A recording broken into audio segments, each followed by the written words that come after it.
నమస్తే, welcome to today eighty news. నేను కల్పన. గత నెల రోజుల క్రితం మంగ్లీ స్కామ్ అంటే మైక్రో ఫైనాన్స్ స్కామ్ గురించి బాధితుల పక్షంలో మంగ్లీ పక్షంలో ప్రెస్ మీట్స్, సోషల్ మీడియాలో వచ్చిన కథనాలు అన్నీ చూసినాం. ఒక స్కామ్ది ఇంకా డీటెయిల్గా తేలక ముందే ఇప్పుడు మళ్ళీ ఇంకో భారీ స్కామ్ అంటూ సోషల్ మీడియాలో వైరల్ అవుతుంది. యూట్యూబ్ ఇన్ఫ్లుయెన్సర్స్, సెలబ్రిటీస్ సోషల్ మీడియాలో ఫేమస్ కాకముందు వాళ్ళ టాలెంట్తో పైకి వచ్చి ఫేమస్ అయిన తర్వాత ప్రజలను ముంచేయడం, ఆ ఫేమస్ పేరు అడ్డం పెట్టుకొని ఒక స్కామ్ మరచిపోక ముందే ఇంకో భారీ స్కామ్. ఒకరు ఫోక్ సింగర్, మరి వీళ్ళెవరు? ఇండియా నుండి యూకేకి వెళ్ళి స్థిరపడిన నందన మధు దంపతులు. వాళ్ళలాగే మేము కూడా స్థిరపడాలి అనుకున్నారో లేక యూకేలో ఉండాలి అనుకున్నారో తెలియదు, కానీ కొంతమంది బాధితులైతే బయటికి వచ్చి ఆరోపణలు చేయడం జరిగింది. యూకే వెళ్ళాలనే కళ, లక్షల రూపాయల పెట్టుబడి, సోషల్ మీడియా స్టార్లపై సంచలన ఆరోపణలు. ఇవి ఆరోపణలా లేక నిజాలా? తెలుగు రాష్ట్రాల్లో ఇప్పుడు సోషల్ మీడియాను షేక్ చేస్తున్న పేరు నందూస్ వరల్డ్. ఒక్కో వ్యక్తి నుంచి 20 లక్షల రూపాయలు తీసుకున్నారా?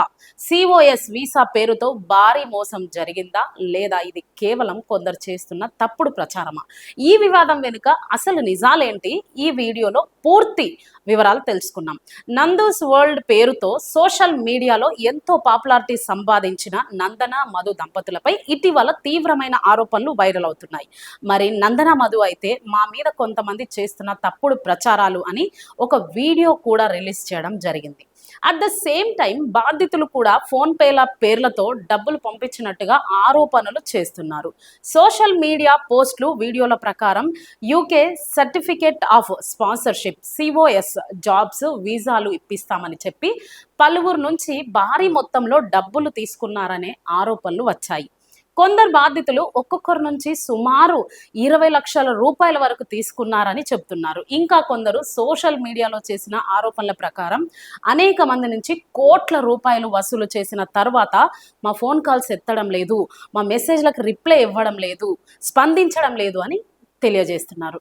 ఈ ఆరోపణలు సోషల్ మీడియాలో విపరీతంగా వైరల్ అయ్యాయి. అయితే ఈ ఆరోపణలపై నందూస్ వరల్డ్ తరఫున నందన స్పందించారు. హాయ్ అండి, ఇది ఒక అవేర్నెస్ వీడియో. మా ఫ్యామిలీ గురించి కొంతమంది వ్యక్తులు డబ్బులు పెట్టి మరీ నెగిటివ్ ప్రచారం చేస్తున్నారు పర్సనల్ గ్రడ్జ్తో. ఈ విషయం మీద ఆల్రెడీ యూకేలో లీగల్గా వాళ్ళ మీద యాక్షన్ తీసుకున్నాం. కొంతమంది వ్యక్తులు ఇక్కడ నుంచి పారిపోయిన 3 తెలుగు వాళ్ళు ఇండియా వెళ్ళి పని కట్టుకొని డబ్బులు పెట్టి మరీ పర్సనల్గా తీసుకొని దీన్ని నెగిటివ్ క్యాంపెయినింగ్గా చేస్తున్నారు. నాకు కానీ నా హస్బెండ్కి కానీ 21 ఏళ్ళగా ఇండియాలో ఎటువంటి కంపెనీలు మా పేర్ల మీద లేవు. మా పేర్లు చెప్పి కొందరు వ్యక్తులు డబ్బులు తీసుకుంటున్నారు.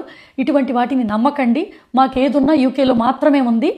మా కంపెనీ పేర్లు కానీ మా వర్క్ ప్లేసులు కానీ మిస్యూజ్ చేసుకొని ఫాల్స్ ఇన్ఫర్మేషన్ని సర్క్యులేట్ చేస్తున్నారు. సో ఇటువంటి దాన్ని దయచేసి నమ్మకుండా రిపోర్ట్ చేయండి, ఎవరికైనా ఇన్ఫామ్ చేయండి. మా గురించి ఎటువంటి ఇన్ఫర్మేషన్ అయినా మేమే చెప్తాము సోషల్ మీడియాలో అఫీషియల్గా.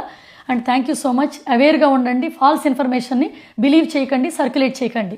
తమపై జరుగుతున్న ప్రచారం పూర్తిగా తప్పుడు ప్రచారం అని, కొందరు వ్యక్తిగత కక్షతోనే నెగిటివ్ క్యాంపెయిన్ చేస్తున్నారని చెప్పారు.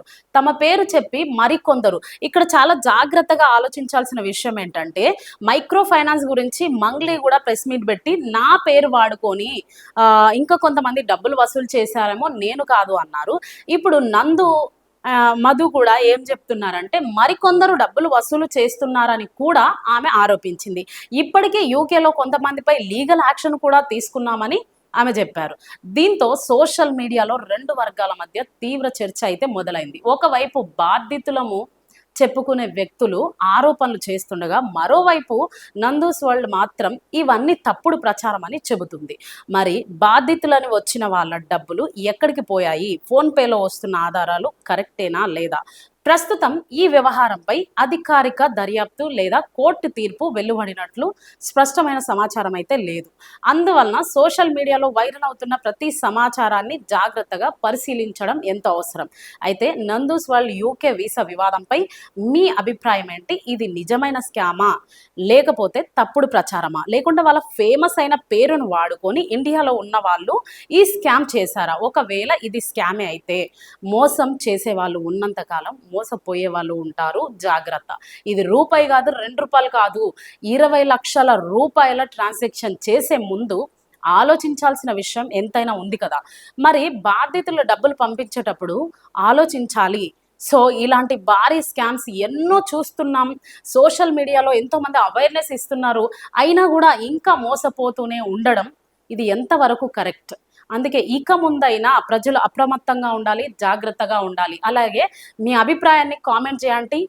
ఇలాంటి వైరల్ అప్డేట్స్ కోసం మా ఛానల్ని సబ్స్క్రైబ్ చేయండి.